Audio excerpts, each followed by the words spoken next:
Hello అండి, welcome to my channel మీతో అలా. మొత్తానికి మా ఊర్లో కూడా ఈరోజు వర్షం పడిందండి. అసలు ఎన్ని డేస్ నుంచి వర్షం కోసం వెయిట్ చేస్తున్నామో ఈరోజు ఫుల్గా ఉరుములు మెరుపులు ఫుల్ సౌండ్స్ అండి. అప్స్టైర్లో ఉన్న కారిడార్లోకి వెళ్ళామన్నమాట. వర్షం పడుతుంటే ఇక్కడ నుంచి భలే ఉంటుందండి. ఇక్కడ వర్షానికి మొత్తం కారిడార్ మొత్తం వాటర్ నిండిపోయాయి. డే టైం పడి ఉంటే ఈ వర్షం భలే ఉండేదండి. కాకపోతే ఆల్మోస్ట్ 6:30 అవుతుంది, ఇప్పుడు పడుతోంది అన్నమాట. చాలా పెద్ద వర్షం అండి, చాలా బాగా పడింది. ఈ వర్షానికి మా బాల్కనీ మాత్రం భలే అందంగా అనిపించిందండి. కాసేపు ఇక్కడే చేసేసుకొని కూర్చున్నాం అన్నమాట, పిల్లలు మేము అంతా. ఇక ఈవినింగ్ స్నాక్ చేద్దామని చికెన్ చేస్తున్నాను. పిల్లలుంటే ఏదో ఒక స్నాక్ అడుగుతూ ఉంటారండి. ఇది ఇలా మనకు పౌడర్ దొరుకుతుందండి. దాన్ని మనం చికెన్ని ఎగ్ బీట్లో వేసేసి ఈ పౌడర్లో వేసి ఇలా ఆయిల్లో ఫ్రై చేసుకుంటే సేమ్ KFC టేస్ట్ వస్తుందండి. చాలా బాగుంటుంది. ఈ పౌడరు మా పిల్లలు తెచ్చారండి. వీటిని ఇలా ఒక 5 minutes ఫ్రై చేస్తామంటే ఇలా ఉంటుంది. సో దీన్ని ఇంకా టమాటా కెచప్తో తినొచ్చు. పిల్లలుంటే ఏదో ఒక స్నాక్ అడుగుతూ ఉంటారండి. అయినా ఈ వర్షానికి ఇలా వేడివేడిగా తింటే భలే టేస్టీగా ఉంటుంది కదండి.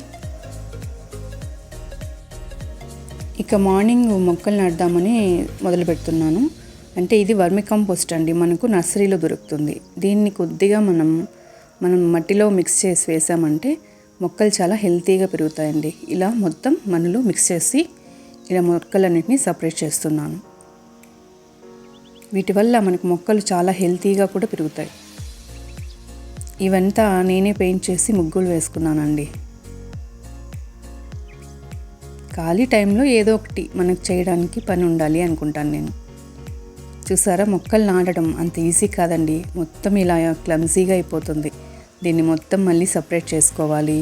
ఈ మొక్కలన్నిటినీ వాటి ప్లేసెస్లో సెట్ చేయాలి. ఇలా వీటన్నింటినీ వాటికి సపరేట్గా సెట్ చేశానండి.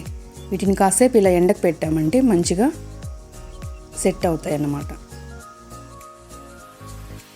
మొక్కల కేరింగ్ కూడా అంత ఈజీ కాదండి. మనం వీటికి సన్లైట్ పెడుతూ ఉండాలి, వాటరింగ్ చేస్తూ ఉండాలి. సో కాస్త కేర్ తీసుకుంటే చాలా హ్యాపీగా పెంచుకోవచ్చు. ఇక మార్నింగ్ టిఫిన్కి దోశ వేసానండి.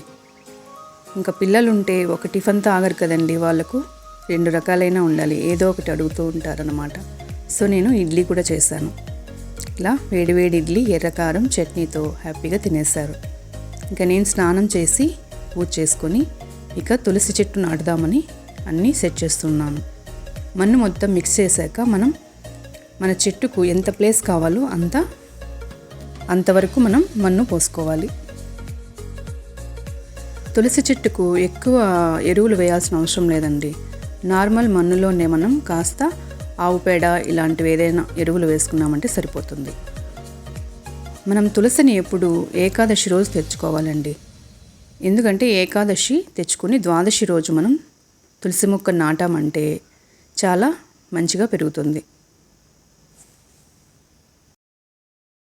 తులసి చెట్టు పెంచడం అంత ఈజీ కాదండి. దీనికి మనం చాలా కేరింగ్ తీసుకోవాలి. సన్లైట్ పడేటట్లు చూసుకోవాలి. వాటరు డైలీ మనం స్నానం చేసి 1 చెంబు వాటర్ ఖచ్చితంగా తులసి చెట్టుకు పోయడానికి ట్రై చేయండి. తులసి చెట్టు ఉంటే మనకు దేవతలందరూ ఉన్నట్లేనండి. ప్రతి ఇంటి ముందు ఖచ్చితంగా తులసి చెట్టును పెంచండి.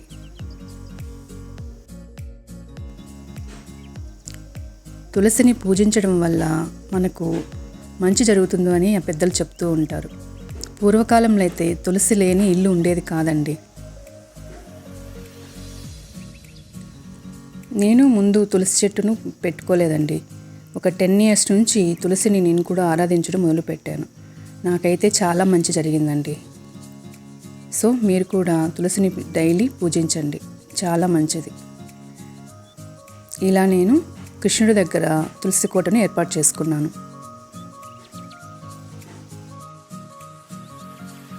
అసలు ఇంతకు ముందు ఉన్న ఇంట్లో అయితే తులసి వనం ఉండేదండి నా దగ్గర. మొత్తం ఒక 30-40 ప్లాంట్స్ ఉండేవి తులసి మాత్రమే. సో నేను టీలోకి, కాఫీలోకి వీటిల్లో కూడా నేను యాడ్ చేసేదాన్ని తులసి ఆకులు. మన హెల్త్కి కూడా మంచి బెనిఫిట్స్ ఇస్తాయన్నమాట తులసి కషాయం కానీ వాటికి ఎప్పుడు మనం ఇలా పూజించే తులసి చెట్టు మొక్కలను మాత్రం కోయకూడదు. సపరేట్గా ఇంకొక కుండీలో పెంచుకున్నామంటే మనకు టీ చేసుకోవడానికి ఆకులు వాడుకోవచ్చు. ఇలా నేను చక్కగా తులసిని ఏర్పాటు చేసుకున్నానండి. నాకు ఈ తులసి చెట్టును చూస్తే చాలా ఆనందం అనిపిస్తుందండి. ఇక మల్లెపూలు వచ్చాయండి. సో మల్లెపూలని పూజ కోసం తీసుకున్నాను. ఇక వీటిని మాలలుగా కట్టుకోవాలి. ఇదండి ఈరోజు వీడియో. ఈ వీడియో మీకు నచ్చింది అనుకుంటున్నాను. ఈ వీడియో మీకు నచ్చినట్లయితే లైక్ చేయండి, షేర్ చేయండి, సబ్స్క్రైబ్ చేసి నన్ను సపోర్ట్ చేయండి. Thank you for watching.